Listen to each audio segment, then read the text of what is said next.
nous sommes en guerre. Bon, pas encore officiellement, et cette fois-ci, ce n'est pas une guerre contre un virus qui a changé de genre en cours de route. Et oui, bon, je dois avouer, j'ai encore du mal à dire la Covid, désolé.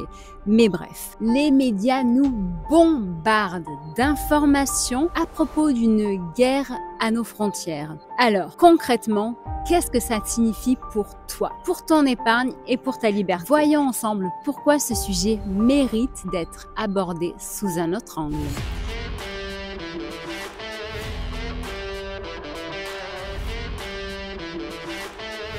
Bonjour, je suis Steph, fondatrice de Comparatorment.com qui est un site 100% indépendant. Avec mon équipe, on t'aide à améliorer ton pouvoir d'achat et donc à avoir une vie un petit peu plus sympa. Si tu aimes ce type de sujet, abonne-toi vite et active la cloche pour ne rien rater. Je vais partager avec toi des informations que j'ai trouvées sur des médias alternatifs. Donc, si jamais tu n'écoutes que Hugo Décrypte, France 2 ou La Tribune, ça risque un petit peu de te choquer.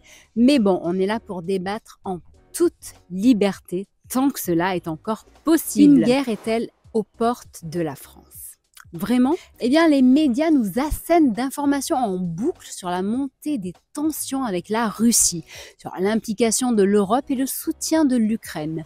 Mais qu'en est-il des faits concrètement? Eh bien, déjà voici quelques chiffres. 100 milliards d'euros, c'est le montant de l'aide financière et militaire fournie par l'Union européenne à l'Ukraine depuis février 2022, selon la Commission européenne. 64% des Ukrainiens souhaitent un arrêt des combats et une négociation de paix, selon un sondage récent du Centre de surveillance sociale ukrainien. 77% des Français estiment que la France ne doit pas s'impliquer directement dans ce conflit, selon l'IFOP en 2023. Alors, pourquoi?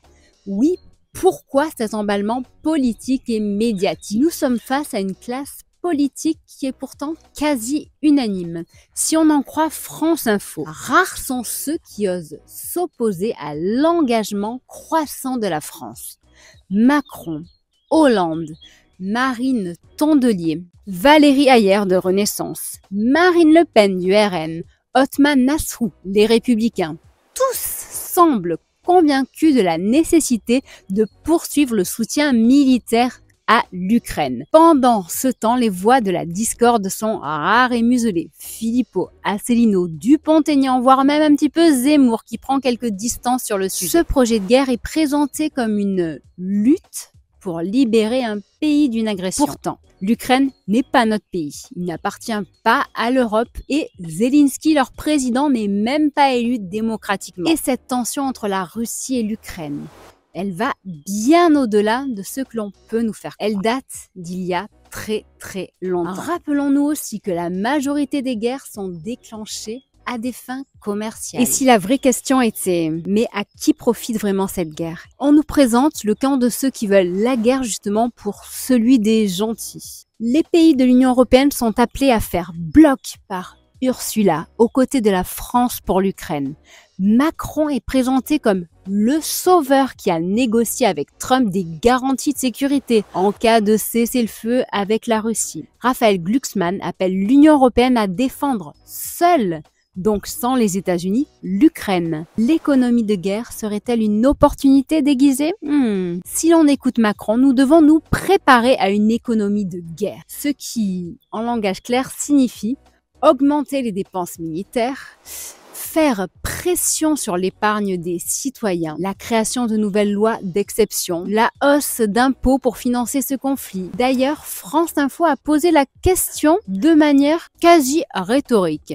Faut-il puiser dans l'épargne des ménages français pour financer l'effort de guerre? Il y a aussi l'idée de dissuasion nucléaire européenne défendue par Emmanuel Macron. Traduction, la fin des États souverains et l'avènement d'une Europe fédérale militarisée avec une puissance militaire forte et des États devenus régions faibles. Avec l'harmonisation fiscale et donc une hausse d'impôts et la perte au final de nos libertés. Il est si facile de se dire en faveur de la guerre depuis son canapé ou depuis son bureau, mais sur le terrain, les combats et les Ukrainiens eux-mêmes n'en veulent plus. Je te rappelle ce sondage qui indique que les Ukrainiens attendent le gel des combats quel qu'en soit le résultat des négociations pour 64% de la population. Ils veulent la paix. De nouveau, pour le moment, nous ne sommes pas en guerre. Mais cela fait longtemps qu'ils essayent et j'espère vraiment qu'ils n'y parviendront pas. Si l'histoire nous a appris quelque chose, c'est bien que les périodes d'instabilité sont souvent des prétextes pour rogner les libertés et taper dans l'économie des citoyens. On entend souvent parler de l'économie de guerre. Les gouvernements augmentent alors les dépenses militaires. L'inflation grimpe et des secteurs entiers se transforment. Mais la plupart des gens oublient que les crises ne se contentent pas de supprimer la richesse. Elle la redistribue également. Certains secteurs vont souffrir, tandis que d'autres, comme l'énergie, la défense et les matières premières, vont prospérer. Pour voir cette redistribution en action, il suffit de regarder le CAC 40 par exemple. Aujourd'hui, il a clôturé en hausse, porté par les gains du secteur de l'industrie, mais aussi de la technologie et des matériaux de base. Cela montre que même au milieu de l'incertitude mondiale, certains secteurs en profitent. Et pour profiter de cette croissance, un investisseur avisé pourrait vouloir se concentrer sur les ETF de matières premières. Ces ETF qui suivent les indices de matières premières comme l'or ou l'énergie agissent comme une couverture contre l'inflation et l'incertitude du marché, permettant de profiter de la croissance du secteur. Pour accéder à ces ETF et à des milliers d'autres actions et ETF internationaux, j'utilise la plateforme réglementée Freedom 24. En plus de nombreuses opportunités d'investissement sur les principaux marchés internationaux, Freedom 24 est une filiale de Freedom Holding Corp qui est cotée au Nasdaq et opère sous la supervision de la Banque de France et de l'ACPR, assurant ainsi un environnement stable et régulé. En ce moment, ce courtier offre jusqu'à 20 actions gratuites pour ceux qui ouvrent et financent un compte avant le 30 avril. Ces 30 actions varient d'une valeur de 3 à 800 $ chacune. Pour recevoir vos actions gratuites, explorez les options ETF et diversifiez votre portefeuille en ces temps volatiles. Consultez le lien qui est dans mon descriptif. N'oublie pas que la diversification est essentielle pour protéger ses fonds. C'est pourquoi j'utilise Freedom 24. Il me donne un accès à des opportunités d'investissement mondiales, ce qui me permet de me positionner dans les bons secteurs avant que les grands changements ne se produisent. Donc, selon toi, poursuivre cette guerre est-il une bonne idée? Es-tu prêt à voir ton argent financer une guerre qui n'est pas la nôtre? Es-tu prêt à envoyer ton fils, ton conjoint ou peut-être toi-même au front? Bref, laisse-moi ton avis en commentaire et partage cette vidéo pour ouvrir le débat, c'est vraiment très important. Pour alimenter le sujet, je voulais juste partager avec toi une autre vidéo que je viens de trouver, une vidéo de Marc Toiti.